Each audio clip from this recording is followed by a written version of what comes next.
Chapter का नाम है रिप्रोडक्टिव हेल्थ, है ना जी। यही चैप्टर हम लोग आज पढ़ने जा रहे हैं, ठीक है। रिप्रोडक्टिव हेल्थ का एक चैप्टर आप लोग का आज स्टार्ट हो रहा है जी, ठीक है। तो इस चैप्टर के अकॉर्डिंग, है ना, हम लोग को क्या क्या पढ़ना है ना। एक मिनट बहुत तेज जाएगा, ठीक है ना। चलिए, तो हम क्या बता रहे थे इस चैप्टर के अकॉर्डिंग, है ना। रिप्रोडक्टिव हेल्थ क्या होता है सर, इसको समझेंगे। देखो, हम आपको एक ट्रैक देते हैं, ठीक है, उससे तुम समझ में आ जाएगा ये चैप्टर कितना महत्वपूर्ण है जी, ठीक है। तो इमेजिन करो कि आपको कोई देश जो है, कोई भी देश की जो सरकार होती है, वो सोचती है क्या कि उसके यहाँ जितना अच्छा पॉपुलेशन जन्म लेगा, है ना, जिसकी उसके यहाँ जितना ज्यादा, है ना, फिट बच्चा जन्म लेगा, ठीक है जी, वो उतना ज्यादा क्या होगा, है ना, रिप्रोडक्टिवली, है ना, अच्छे बच्चे को जन्म देगा जी, ठीक है। इमेजिन कीजिए सब आदमी कि कोई पॉपुलेशन है ना।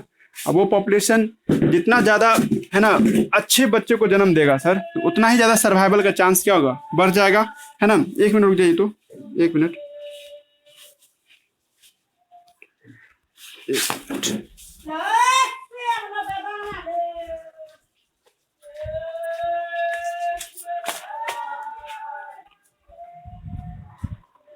हर जगह में,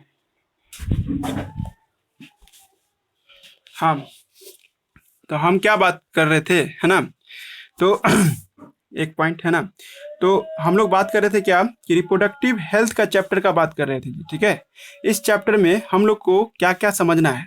तो देखो, इसमें हम जो बात करते हैं ना, ठीक है, कि जितना ही ज्यादा अच्छा कपल होगा, मतलब जितना ज्यादा फिट आदमी होगा, यानी लड़का और लड़की होगा, उतना ही अच्छा यानी फिट बच्चे को जन्म देगा। और जितना ज्यादा अच्छा फिट बच्चे को जन्म देगा, उतना ज्यादा हमारे देश के लिए वो क्या करेगा, अच्छा काम करके देगा ना। जस्ट इमेजिन कीजिए सब आदमी कि कोई कपल है ना, HIV पीड़ित है ना जी। तो उसका जो बच्चा जो जन्म लेगा, उसको भी क्या होगा, HIV होगा। और HIV पेशेंट क्या होता है, 10 साल से ज्यादा जिंदा नहीं रह पाता है जी, ठीक है। वो 5 साल 10 साल, है ना, मैक्सिमम सर्वाइव करता है।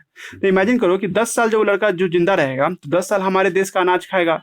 और 10 साल बाद जब वो मर जाएगा, ठीक है, तो देश को कोई सर्विस ना दे पाया, वो कोई काम नहीं दे पाया, देश की कोई काम नहीं आ पाया। इसीलिए भारत सरकार सोचती है क्या कि हमारे देश में जितना ज्यादा फिट बच्चे पैदा लेंगे, उतना ही ज्यादा हमारे देश को फायदा होगा, यानी हमारे देश को इकोनॉमिकली स्ट्रांग करेगा जी, ठीक है। इसीलिए हमारी देश की सरकार और दुनिया की सरकारें कोशिश करता है कि जितना ज्यादा रिप्रोडक्टिवली फिट होगा और पर्सन, उतना ही ज्यादा उसके देश के लिए अच्छा यानी पॉजिटिव लेके आएगा जी, ठीक है। तो यहाँ पे इस चैप्टर में हम लोग को रिप्रोडक्टिव हेल्थ पढ़ना है सर, है ना, पूरा हेल्थ नहीं, रिप्रोडक्शन से जुड़े हुए हेल्थ, है ना जी। जैसे टेस्टिस ओवरी का सही सही काम करना, है ना, और यूटेरस सही सही काम करना, है ना जी। बच्चा जो जन्म लेगा तो बच्चे को किस तरह से केयर किया जाएगा, ये सारी बात किस टॉपिक के अंदर में आएगा, है ना, रिप्रोडक्टिव हेल्थ के अंदर में आएगा जी, ठीक है। ये चैप्टर आप लोग को एक अवेयरनेस के लिए बताया जा रहा है जी, ठीक है। मतलब कि सर सोच आपको बन सके, है ना, एक डेवलपमेंट हो सके इस तरह का कि बच्चा जितना ज्यादा हेल्दी पैदा होगा, उतना ज्यादा हमारे देश के लिए वो फायदा पहुंचा पाएगा। समझ में आ रहा ना जी। तो इस चैप्टर में हम लोग क्या क्या जानेंगे, इस चैप्टर में रिप्रोडक्टिव हेल्थ के बारे में जानेंगे जी, ठीक है। और उससे जुड़ा हुआ कोई समस्या और उसका, है ना, स्ट्रैटेजी कैसे उसको ठीक किया जाए वो जानेंगे। इसी चैप्टर के अंदर में एक बोनस क्या दे दिया है, बर्थ कंट्रोल और पॉपुलेशन एक्सप्लोजन भी बता रहा है। मतलब इसमें बताना चाह रहा है एनसीईआरटी बुक कि ज्यादा बच्चे जन्म देंगे तो उससे हमारे देश में, है ना, पॉपुलेशन विस्फोट होगा, पॉपुलेशन एक्सप्लोजन, है ना जी, ये आपको एक आएगा, है ना। और, है ना, बर्थ कंट्रोल करने मतलब क्या कि जो जैसे मान लो कोई कपल है, वो नहीं चाह रहा अभी बच्चा जन्म दे। मान लो कि एक ऐसी लड़की है जो जॉब कर रही है, 18-19 साल की उम्र में उसका शादी हो गया, और वो अभी नहीं चाह रही माँ बने, वो चाह रही 2-3 साल जॉब कर ले उसके बाद माँ बने, है ना जी। तो वो उसके पास कुछ ऐसा दवा या कुछ ऐसा मेडिसिन जिससे वो, है ना, बच्चों को आने से रोक सके जी, ठीक है। तो इस प्रोसेस को बर्थ कंट्रोल कहते हैं जी, ठीक है। तो ये कौन सा दवा, है ना, उसको दिया जाए, है ना, ये सरकार डिसाइड करती है या सरकार अवेलेबल करवाती है ताकि वो बर्थ को रोका जा सके। ये एक तरीका है पॉपुलेशन कंट्रोल करने का भी और अनवांटेड प्रेगनेंसी बचने का भी। तो ये सब दवा, कौन दवा कब काम आएगा, वो सब भी तुमको इसी चैप्टर के अंदर में पढ़ेंगे जी, ठीक है।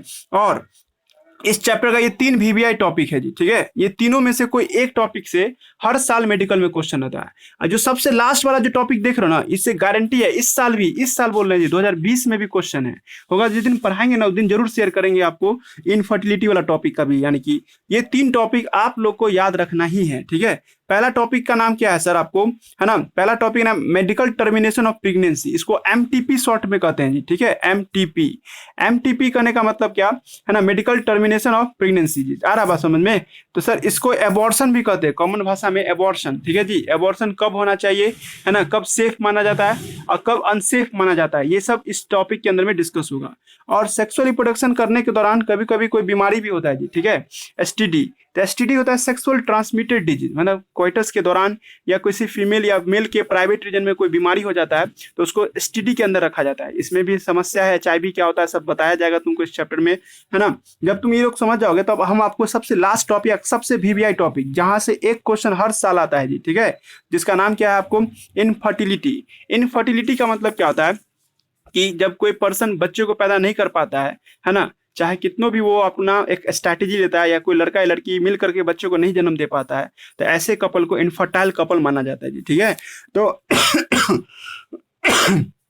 इनफर्टिलिटी हो सकता है कि लड़के में कोई कमी हो सकता है लड़की में कमी हो। हमारा समाज सीधे लड़की पे ब्लेम करता है, लेकिन एक्चुअली में लड़का में भी दोष हो सकता है सर, सही है ना। स्पर्म नहीं बना तभी फर्टिलाइजेशन नहीं होगा, ओवम नहीं बना तभी फर्टिलाइजेशन नहीं होगा सर, यूटेरस ठीक नहीं है तो इम्प्लांटेशन नहीं हो पा रहा है, या फिलिपियन ट्यूब ठीक नहीं है तो फर्टिलाइजेशन नहीं हो पा रहा है। ये सारी समस्या को, है ना, डॉक्टर दूर करता है, इनफर्टिलिटी के केस को समझने की कोशिश करता है डॉक्टर और उसको ठीक करता है। इसी टॉपिक के अंदर में, है ना, हम टेस्ट ट्यूब बेबी पढ़ाएंगे आप लोगों को, है ना। ये जो टॉपिक आएगा इस टॉपिक के अंदर में हम लोग को टेस्ट ट्यूब बेबी भी पढ़ना है जी। तो चैप्टर समझ में आ रहा है जी, चैप्टर का महत्व समझ में आ रहा है ना जी। डेली इसी को पढ़ेंगे, 4 से 5 दिन में कोशिश करेंगे खत्म कर देने का, है ना। तो पॉइंट क्या है, रिप्रोडक्टिव हेल्थ पढ़ा रहे हैं जी, ठीक है। रिप्रोडक्टिव हेल्थ क्यों जरूरी है तुम लोग को समझा दिए कि अगर जितना फिट बच्चा जन्म लेगा उतना ही हमारे देश के लिए सर्विस करेगा, उतना अच्छा हमको देश को आपको ग्रोथ करने में मदद करेगा। जितना कमजोर बच्चा जन्म लेगा सर, रिप्रोडक्टिवली अनफिट बच्चा पैदा लेगा तो आगे जाके बच्चे को जन्म नहीं दे पाएगा, वो भी एक तरह का समस्या हो जाए। इसीलिए सरकार कोशिश करती है कि इंसानों को रिप्रोडक्टिवली फिट बनाया जा सके, है ना। रिप्रोडक्टिव मतलब क्या, बच्चे को जन्म देने के मामले में भी क्या हो, वो फिट हो। अब आपसे पूछा जाएगा रिप्रोडक्टिव हेल्थ का डिफिनेशन, समझ में आ रहा ना, रिप्रोडक्टिव हेल्थ का क्या डिफिनेशन होता है वो पूछा जाएगा। तो आप लोग हाईलाइटर इस्तेमाल कीजिएगा, है ना, हाइलाइटर यहाँ पे यूज करना है आप लोगों को, है ना, इस जगह पे। व्हाट इज रिप्रोडक्टिव हेल्थ, है ना। रिप्रोडक्टिव हेल्थ का मतलब, है ना, कि, है ना, reproductive health means total well being in all aspect, है ना, ऑफ रिप्रोडक्शन। रिप्रोडक्शन से रिलेटेड सारे मामले में, है ना, फिट होना चाहिए सर। सारा मामला क्या क्या हो सकता है, फिजिकल, है ना, emotional and behavioural and social, है ना जी। ये लाइन को फिर से सुनेगा, है ना। रिप्रोडक्टिव हेल्थ का डिफिनेशन है ना, आपको total wellbeing in all aspect, है ना, of reproduction, like physical, like आपको emotional, like behavioural and like social, है ना जी। तो आप इसका हिंदी सब समझ में आ रहा है ना जी, कि जो फिजिकली भी सही हो। जैसे मान लो कि कोई लड़की 12 साल की वो शादी कर लेगी, ठीक है, तो वो फिट ना मानी जाएगी, वो तो बहुत कमजोर होगी, माँ बनेगी तो उसका यूटरस तैयार ही नहीं है। इसीलिए कम से कम 18 से 20 साल उम्र होना चाहिए, ठीक है। तो उसी को कहा जा रहा है रिप्रोडक्टिव यानी फिजिकल।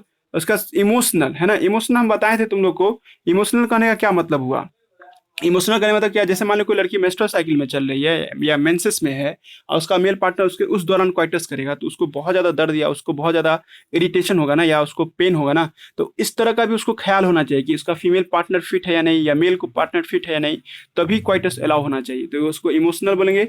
बिहेवियर भी सही होना चाहिए, है ना। मेल पार्टनर फीमेल पार्टनर के बीच में बिहेवियर, समाज में उसका बिहेवियर भी ठीक होना चाहिए जी। अगर ये सब चीज़ सही है तो वो आदमी को रिप्रोडक्टिवली फिट माना जाएगा। किसको हम लोग रिप्रोडक्टिवली फिट मानेंगे, जो तैयार हो आपको शारीरिक रूप से, मानसिक रूप से तैयार हो, है ना, उसको बिहेवियरली भी तैयार हो वो, है ना, बर्ताव से भी तैयार हो, इमोशनल से भी तैयार हो, और साथ साथ सोशल मतलब समाज में मेल फीमेल, है ना, कौन है ना क्या है, सबके साथ रिलेशनशिप ऐसे बना के रखना है कि, है ना, ऐसा कोई कैरेक्टरलेस सिग्नल नहीं लगे जी, ठीक है। जैसे होता है ना कि कोई मेल सोचता है क्या कि हम किसी भी फीमेल से क्वाइटस करें, जो कि गलत है ना जी। वो, है ना, एक सोशली एक नॉर्म के अंदर में रहना चाहिए जी, ठीक है। तो ऐसे ही लोगों को हम लोग क्या मानेंगे, रिप्रोडक्टिवली फिट मानेंगे जी, ठीक है। तो इसको अब हम पूरा पढ़ देते हैं जी, ठीक है। देखो इस चैप्टर में ना बहुत सारा निम्नलिखित सब आएगा, है ना, शॉर्ट फॉर्म, जैसे WHO आया इस एक जगह पे, है ना जी। आपको इस चैप्टर में कम से कम 21 जगह पे शॉर्ट फॉर्म है। अब मेडिकल में यही शॉर्ट फॉर्म का फुल फॉर्म पूछता है आप लोगों से, है ना। जैसे WHO का फुल फॉर्म आपको आना चाहिए, ऐसे करके बहुत सारा है। जब चैप्टर इंड होगा तो हम इसका एक नोट्स आपको PDF सेंड करेंगे जी, ठीक है। और उसमें यही सब बात दिया हुआ है कैसे, है ना, आपको ये सब काम करता है जी, ठीक है। क्लियर हुआ जी हम क्या बोलना चाह रहे हैं। 1 मिनट रुक जाओ, तो 1 मिनट रुक जाओ।